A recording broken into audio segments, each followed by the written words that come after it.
ಇನ್ನು ಉತ್ತರ ಕರ್ನಾಟಕ ಅಂತಾರಾಷ್ಟ್ರೀಯ ಪೈಲ್ವಾನ್ಗಳ ಕಾಳಗ ಇನ್ನು ಅಂತಾರಾಷ್ಟ್ರೀಯ ಕುಸ್ತಿ ಪಂದ್ಯಾವಳಿ ಸಜ್ಜಾಗ್ತಾ ಇದೆ ಹುಳಿಯಾಳ. ಬರೋಬ್ಬರಿ 1 ಕೋಟಿ ರೂಪಾಯಿ ಬಹುಮಾನಗಳ ಹಬ್ಬ ಇದು. 1-2 ಲಕ್ಷ ರೂಪಾಯಿ ಎಲ್ಲ 1 ಕೋಟಿ ಸಿಕ್ಕದವರಿಗೆ ಮಾತ್ರ. ಅಂತಾರಾಷ್ಟ್ರೀಯ ಕುಸ್ತಿ ಪಂದ್ಯಾವಳಿ ಸಜ್ಜಾಗ್ತಿದೆ ಹಳಿಯಾಳ. ಬರೋಬ್ಬರಿ 1 ಕೋಟಿ ರೂಪಾಯಿ ಬಹುಮಾನಗಳ ಹಬ್ಬ ಕುಸ್ತಿ ಪಟುಗಳಿಗಿದೆಯಲ್ಲ. ಜನವರಿ 18ನೇ ತಾರೀಕು ನಡೆಯಲಿದೆ ಮಣ್ಣಿನ ಕುಸ್ತಿ ಅಖಾಡ. ಆಜಾನುಬಾಹು ದೇಹದ ದೊಡ್ಡ ದೊಡ್ಡ ಪಂಟ್ರಗಳೆಲ್ಲ ಬರ್ತಾರೆ ಅಖಾಡಕ್ಕೆ. ಮಾಜಿ ಯೋಧ ರಾಜು ಕೂಡ ಅದರಲ್ಲಿ ಆಯ್ಕೆ. ಸ್ವಂತ ಖರ್ಚಿನಲ್ಲಿ ಕುಸ್ತಿ ಪಂದ್ಯಾವಳಿ ಆಯೋಜಿಸಿರುವ ರಾಜು ಮಾರುತಿ. ಪ್ರಥಮ ಬಹುಮಾನ ಥಾರ್ ಜೀಪು, ದ್ವಿತೀಯ ಬಹುಮಾನ ಟ್ರ್ಯಾಕ್ಟರು, 10 ಮಂದಿಗೆ ಬುಲೆಟ್ಟು, 10 ಸ್ಪರ್ಧಿಗಳಿಗೆ ಸ್ಕೂಟರ್ಗಳು. ಇಲ್ಲಿಂದನೇ ಸೆಲೀಟ್ ಹೊಡಿತೀವಿ ನಾವು ರಾಜು ಅವರಿಗೆ. ಉತ್ತರ ಕರ್ನಾಟಕದಲ್ಲಿ ಅಂತಾರಾಷ್ಟ್ರೀಯ ಪೈಲ್ವಾನುಗಳು ಕಾಳಗ ಕಿಳಿತಾರೆ ನೋಡಿ. ಆ ಸುಂದರ ದೃಶ್ಯ ನೀವು ಸ್ಕ್ರೀನ್ ಮೇಲೆ ಗಮನಿಸ್ತಾ ಇದ್ದೀರಿ. ಕುಸ್ತಿ ಪಟುಗಳು ಬಂದು ಕಾಳಗ ಕಿಳಿಯುವಂತಹ ಅಖಾಡ, ಅದು ಮಣ್ಣಿನ ಅಖಾಡ. ಬಿದ್ರು ಗಾಯ ಆಗಬಾರ್ದು, ಅದನ್ನು ಸರಿಯಾದ ರೂಪದಲ್ಲಿ ಅಖಾಡನ ರೆಡಿ ಮಾಡ್ತಾರೆ. ಅದು ರೆಡಿ ಮಾಡ್ತಾ ಇರುವಂಥ ಎಕ್ಸ್ಕ್ಲೂಸಿವ್ ದೃಶ್ಯ ನೀವು ಫ್ರೀಡಮ್ ಟಿವಿ ಸ್ಕ್ರೀನ್ ಮೇಲೆ ಗಮನಿಸ್ತಾ ಇದ್ದೀರಿ. ಆ ಕುಸ್ತಿ ಕಾಳಗದ ಅಖಾಡದ ಭೂಮಿಯನ್ನ ಸರಿಪಡಿಸುತ್ತಿರುವಂತಹ ದೃಶ್ಯ. ಆ ಕುಸ್ತಿಯನ್ನು ಆಯೋಜನೆ ಮಾಡಿದವರು ಯಾರು ಗೊತ್ತಾ? ಮಾಜಿ ಯೋಧ ಅನ್ನೋದೇ ರೋಮಾಂಚನ. ಉತ್ತರ ಕರ್ನಾಟಕದಲ್ಲಿ ಅಂತಾರಾಷ್ಟ್ರೀಯ ಪೈಲ್ವಾನ್ಗಳು ಕಾಳಗಕ್ಕಿಳಿಯುವಂಥ ಅಖಾಡ ರೆಡಿ ಆಗ್ತಾ ಇದೆ. ಬಹುದೊಡ್ಡ ವೇದಿಕೆ ಅದು, ಬಹುದೊಡ್ಡ ಜಾಗದಲ್ಲಿ ಈ ತರಹದ್ದೊಂದು ಆಯೋಜನೆ ಮಾಡಲಾಗಿದೆ. ಅಂತಾರಾಷ್ಟ್ರೀಯ ಕುಸ್ತಿ ಪಂದ್ಯಾವಳಿ ಸಜ್ಜಾಗ್ತಿದೆ ಹಳಿಯಾಳ. ಇನ್ನು ಬರೋಬ್ಬರಿ 1 ಕೋಟಿ ರೂಪಾಯಿ ಬಹುಮಾನಗಳ ಹಬ್ಬ ಇದು. ಜನವರಿ 18ನೇ ತಾರೀಕು ನಡೆಯಲಿರುವಂತಹ ಮಣ್ಣಿನ ಕುಸ್ತಿ ಅಖಾಡ. ಮಾಜಿ ಯೋಧ ನಮ್ಮ ದೇಶವನ್ನು ಕಾದಂತಹ ಅಥವಾ ದೇಶದ ರಕ್ಷಣೆಯ ಹೊಣೆ ಹೊತ್ತಿದ್ದಂತಹ ಮಾಜಿ ಯೋಧ ರಾಜು ಮಾರುತಿ ಅವರಿಂದ ಈ ಒಂದು ಕಾರ್ಯಕ್ರಮ ಆಯೋಜನೆ. ಸ್ವಂತ ಖರ್ಚಿನಲ್ಲಿ, ಸ್ವಂತ ದುಡ್ಡು, ಯಾರ ಜೊತೆ ದೇಣಿಗೆ ತಗೊಂಡಿಲ್ಲ, ಯಾರ ಜೊತೆಯೂ ಕೂಡ ಇದಕ್ಕೇನು ಕಾಂಟ್ರಿಬ್ಯೂಷನ್ ಕೇಳಿಲ್ಲ.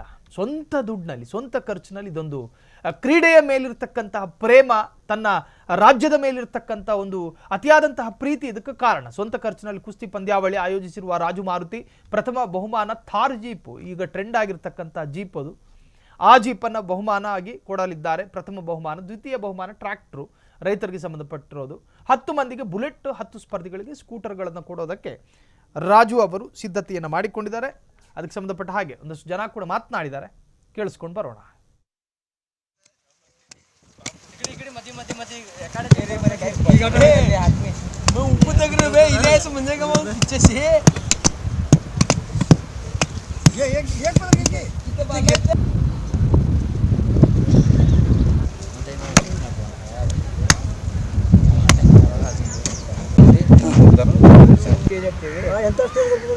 ಮೀಡಿಯಾದವ್ರು ಬಂದಿದ್ರಂತ ಇದು ಒಂದು ದೊಡ್ಡ ಇದು ಹಳಿಯಾಳದಲ್ಲಿ ಒಂದು ಇತಿಹಾಸ ಮಾಡ್ತಾ ಇದ್ದಾರೆ. ಹಳಿಯಾಳದಲ್ಲಿ ಇಡೀ ಕರ್ನಾಟಕಕ್ಕೆ ಒಂದು ಇತಿಹಾಸ ಇದು. ಯಾರು ಮಾಡೇ ಇಲ್ಲ, ಮಾಡೋದು ಇಲ್ಲ ಈ ಥರದ ಕುಸ್ತಿ. ನಮ್ಮ ರಾಜು ಅಣ್ಣ ಪೇಜೋಳಿ ಅವರು ಮಾಡ್ತಾ ಇದ್ದಾರೆ. ನಮ್ಮ ಜನಸ್ನೇಹಿ ಟಿಮ್ಮಿನಿಂದ ಎಲ್ಲ ಕಷ್ಟಪಟ್ಟು ಈ ಥರದ ಎಲ್ಲ ಸ್ಟೇಜ್ ಅರೇಂಜ್ಮೆಂಟ್ ಮಾಡಿದ್ದಾರೆ. ಸ್ಟೇಜು, ಜನ ಕೂತ್ಕೊಳ್ಳಿಕ್ಕೆ, ಲೇಡೀಸ್ ಕೂತ್ಕೊಳ್ಳಿಕ್ಕೆ ತುಂಬ ಒಳ್ಳೆಯ ವ್ಯವಸ್ಥೆ ಮಾಡಿಕೊಟ್ಟಿದ್ದಾರೆ. ಇದು 1.5 ತಿಂಗಳಾಯಿತು. 1.5 ತಿಂಗಳಿಂದ ಒಂದು ಕೆಲಸ ಸ್ಟಾರ್ಟ್ ಆಗಿದ್ದು, ಇನ್ನೂವರೆಗೂ ಕೆಲಸ ಸ್ಟಾರ್ಟ್ ಆಗಿದೆ. ಇದು ಮುಕ್ತಾಯ. ಇದು ಟೋಟಲಿ 9 ಎಕರೆ ಜಮೀನಿದೆ. ಇದು 9 ಎಕರೆ ಜಮೀನು. ಅದಕ್ಕೆ ಲೆವೆಲ್ ಮಾಡಿ JCP ಒಂದು 2 JCP ಕಂಟಿನ್ಯೂ, ಒಂದು 5 ಟ್ರ್ಯಾಕ್ಟರ್ ಇತ್ತು. ಎಲ್ಲ ತುಂಬ ಒಳ್ಳೆಯ ಒಂದು ನಮ್ಮ ಈ ಹೊಲ ತೊಗೊಂಡಿದ್ದವರು ಹೊಲ ಕೊಟ್ಟಿದ್ದಾರೆ. ಅವರು ತುಂಬ ಸಾಥ್ ಕೊಟ್ಟಿದ್ದಾರೆ ನಮಗೆ. ಅಂದರೆ ಜನನೂ ತುಂಬ ಸಪೋರ್ಟ್ ಕೊಡ್ತಾ ಇದ್ದಾರೆ. ಮಾಡಲಿಕ್ಕೆ ವ್ಯವಸ್ಥೆ ಮಾಡಲಿಕ್ಕೆ ಹುಡುಗರು ಎಲ್ಲ ಒಳ್ಳೆ ಅರೇಂಜ್ಮೆಂಟ್ ಮಾಡ್ತಾ ಇದ್ದಾರೆ. ಹುಡುಗರೆಲ್ಲ ಸಪೋರ್ಟ್ ಕೊಡ್ತಾ ಇದ್ದಾರೆ, ಜನ ಸಪೋರ್ಟ್ ಕೊಡ್ತಾ ಇದ್ದಾರೆ. ಅದಕ್ಕೆ ತುಂಬ ಕಷ್ಟಪಟ್ಟಿದ್ದಾರೆ, ಎಲ್ಲ ಶ್ರಮ ಪಟ್ಟಿದ್ದಾರೆ. ಒಂದು ದೊಡ್ಡ ಅಖಾಡ ಅಂದರೆ ಈ ಥರದ್ದು ಮಾಡಬೇಕಂದ್ರೆ ಯಾರ ಕೈಯಿಂದನೂ ಆಗಲ್ಲ, ಸಾಧ್ಯ.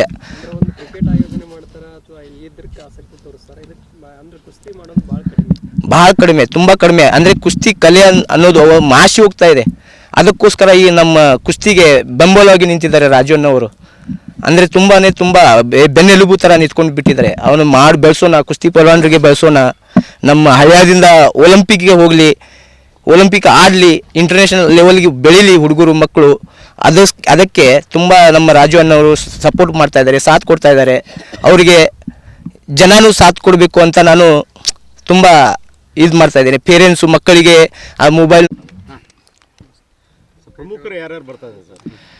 ಇಲ್ಲಿ ನಮ್ಮ ಉತ್ತರ ಕನ್ನಡದ MP ಆದಂಥ ವಿಶ್ವೇಶ್ವರ ಹೆಗಡೆ ಕಾಗೇರಿ ಸರ್ ಅವರು ಬರ್ತಾಯಿದ್ದಾರೆ. ಅದೇ ರೀತಿ ನಮ್ಮ ಧಾರವಾಡ ಹುಬ್ಬಳ್ಳಿ MLC ಆದಂಥ ಮಹೇಶ್ ತೆಂಗಿನಕಾಯಿ ಸರ್ ಅವರು ಬರ್ತಾಯಿದ್ದಾರೆ. MLA ಆದಂಥ ಮಹೇಶ್ ತೆಂಗಿನಕಾಯಿ ಅವರು ಬರ್ತಾಯಿದ್ದಾರೆ. ಅರವಿಂದ್ ಬೆಲ್ಲ ಸರ್ ಅವರು ಬರ್ತಾಯಿದ್ದಾರೆ. ಅಮೃತ್ ದೇಸಾಯಿ ಸಾಹೇಬರು ಬರ್ತಾಯಿದ್ದಾರೆ. ಅದೇ ಥರ ನಮ್ಮ ರಾಜ್ಯಾಧ್ಯಕ್ಷರಾದಂಥ ವಿಜೇಂದ್ರ ಯಡಿಯೂರಪ್ಪ ಸರ್ ಅವರು ಬರ್ತಾಯಿದ್ದಾರೆ. ಪ್ರಹ್ಲಾದ್ ಜೋಶಿ ಸಾಹೇಬರು ಬರ್ತಾಯಿದ್ದಾರೆ. ನಮ್ಮ ಕಾರ್ಮಿಕ ಸಚಿವರಾದಂತಹ ನಮ್ಮ ಕಲಘಟಕಿ ಕ್ಷೇತ್ರ ಹಾಗೂ ಓಕೆ 18 ತಾರೀಕು ತಾವೇನು ಕುಸ್ತಿ ಪಂದ್ಯಾವಳಿದೆಯಲ್ಲ, ಏನು ಯಾವ್ಯಾವ ರೀತಿ ತಾವೆಲ್ಲ ತಯಾರಿ ನಡೆಸಿದ್ರಿ ಸರ್? ಇದೊಂದು ಉತ್ತರ ಕನ್ನಡ ಜಿಲ್ಲೆ ಹಳ್ಯಾಳ ತಾಲೂಕಿನಲ್ಲಿ ಒಂದು ಇತಿಹಾಸ ರಚನೆ ಮಾಡುವಂಥ ಒಂದು ಕುಸ್ತಿ ಪಂದ್ಯಾವಳಿ ಜನಸ್ನೇಹಿ ರಾಜು ಪೇಜೋಳಿ ಅವರ ನೇತೃತ್ವದಲ್ಲಿ ಏರ್ಪಡಿಸಿದ್ದಾರೆ ಸರ್. ಮೊದಲನೇದಾಗಿ ಅಂದ್ರೆ ಅವರು ಇಷ್ಟು ದೊಡ್ಡ ಪ್ರೈಸ್ ಇಟ್ಟು ಕುಸ್ತಿ ಮಾಡೋದು ನಮ್ಮ ಇಂಡಿಯಾದಲ್ಲಿ ಮೊದಲನೇ ಬಾರಿ. ಇದು ನಮ್ಮ ಭಾರತದಲ್ಲಿ ಮೊದಲನೇ ಬಾರಿ ಇಷ್ಟು ದೊಡ್ಡ ಪ್ರೈಸ್ ಇಟ್ಟು ಮಾಡಿದ್ದಾರೆ ಅಂದ್ರೆ ಮೊದಲನೇ ಬಾರಿ. ಇಟ್ಟಿದ್ದಾರೆ ಸರ್, ಬೇರೆ ಕಡೆ ಇಟ್ಟಿದ್ದಾರೆ, ಒಂದು ಥಾರ್ ಇಟ್ಟಿದ್ದಾರೆ, ಟ್ರ್ಯಾಕ್ಟರ್ ಇಟ್ಟಿರ್ಬೋದು.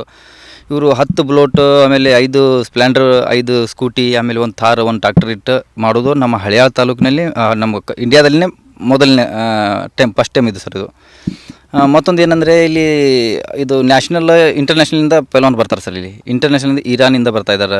ಆಮೇಲೆ ದೂರದಿಂದ ಪೈಲ್ವಾನ್ ಬರ್ತಾಯಿದ್ದಾರೆ. ಒಳ್ಳೊಳ್ಳೆ ಪ್ರೈಸ್ ಇದೆ. ಆಮೇಲೆ ಅರೇಂಜ್ಮೆಂಟ್ ತುಂಬ ಒಳ್ಳೆ ಅರೇಂಜ್ಮೆಂಟ್ ಮಾಡಿದ್ದಾರೆ ಸರ್. ಎಲ್ಲ ಕುತ್ಕೊಳ್ಳಿಕ್ಕೆ, ಜನ ಕುತ್ಕೊಳ್ಳಿಕ್ಕೂ, ಆಮೇಲೆ ಕುತ್ಕೊಂಡು ರ್ಯಾಕ್ ಮೇಲೆ ಕುತ್ಕೊಂಡು ನೋಡೋರಿಗೂ ಅವ್ರಿಗೂ ಇದೆ. ಲೇಡೀಸ್ಗೂ ಒಳ್ಳೆಯ ಒಂದು ಕುಸ್ತಿ ಆಡುವಂಥ, ಕುಸ್ತಿ ಮಾಡುವಂಥ ರಾಜು ಪೇಜೋಳಿಯವರು ಸ್ಥಾನಿಕ ಅಳ್ನಾವರದವರು. ಅವರು ಪೇಜೋಳಿ ಮಣಿತನದಿಂದ ಕುಸ್ತಿ ಆಡಿದ ಆ ಮಣಿತನ, ಅವರಪ್ಪ, ಅವರ ಕಾಕಾಗಳು, ತಾತ್ಯಾಗಳು ಕುಸ್ತಿ ಆಡಿದವರು ಮಣಿತನ ನಾವು ನೋಡಿದ್ದೀವಿ. ಆ ಒಂದು ಕುಸ್ತಿ ಅವರಲ್ಲಿ ಒಂದು ಮಹತ್ವದ ಕಲೆ ಇದೆ. ರಾಜು ಅಣ್ಣಗೆ ಒಂದು ಹುಚ್ಚು ಅನ್ನೋದು ಒಂದು ಕುಸ್ತಿದೆ. ಯಾಕಂದರೆ ಇದು ಕುಸ್ತಿ ಅನ್ನೋದು ನಶಿಸಿ ಹೋಗ್ತಾ ಇದೆ. ಹೀಗಿರುವಾಗ ಅವರ ತಲೆಯಲ್ಲಿ ಈ ಕುಸ್ತಿಯನ್ನು ಬೆಳೆಸಬೇಕು, ಉಳಿಸಬೇಕು, ಇದನ್ನು ಮಾಡಿ ತೋರಿಸಬೇಕು ಅನ್ನುವಂಥ ಒಂದು ಛಲ ಅವನಲ್ಲಿ ಇದೆ. ಈ ಸರ್ತಿ ವಿಶೇಷತೆ ಅಂದರೆ ನಮ್ಮ ಉತ್ತರ ಕನ್ನಡ ಜಿಲ್ಲೆಯಲ್ಲಿ ಹಳೆಯಾಳ ತಾಲೂಕಿನಲ್ಲಿ ಪೈಲ್ವಾನರದ ಒಂದು ಗಂಡು ಮೆಟ್ಟಿನ ಸ್ಥಳ. ಮೊದಲಿಂದ ಯಾವ ಹಳ್ಳಿಯೊಳಗೂ ಕುಸ್ತಿ ಗರಡಿ ಮನೆ ಇಲ್ಲಂತ ಇಲ್ಲ, ಅಷ್ಟು ಒಂದು ಮಹತ್ವದ ಒಂದು ಇದು ಸ್ಥಾನ. ಹೀಗಿರುವಾಗ ಇಲ್ಲಿ ಅಗ್ನೇಲ್ ನಿಗ್ರೋ ಅವರು ಕರ್ನಾಟಕ ಕೇಸರಿ, ಶಂಕರ ಅಷ್ಟೇಕರ್ ಅವರು ಕರ್ನಾಟಕ ಕೇಸರಿ. ಇಲ್ಲೇ ಒಲಿಂಪಿಕ್ದಲ್ಲಿ ಹೋಗುವಂಥವರು ಕೆಲವರು ಇದ್ದಾರೆ ಹಿಂದೆ. ಈ ಎಲ್ಲ ವ್ಯವಸ್ಥೆ ಇರಲಿಕ್ಕಿಲ್ಲ ಆವಾಗ, ಈಗ ಬರ್ತಾ ಇದೆ. ಆದರೂ ಕ್ಷಣ ಕ್ಷಣದ ಸುದ್ದಿಗಳಿಗಾಗಿ ಫ್ರೀಡಂ ಟಿವಿ ಸಬ್ಸ್ಕ್ರೈಬ್ ಮಾಡಿ, ಲೈಕ್ ಮಾಡಿ ಹಾಗೂ ಫಾಲೋ ಮಾಡಿ. ಹೊಸ ಸುದ್ದಿಗಳ ನೋಟಿಫಿಕೇಶನ್ಗಾಗಿ ಬೆಲ್ ಐಕಾನ್ ಮೇಲೆ ಕ್ಲಿಕ್ ಮಾಡಿ.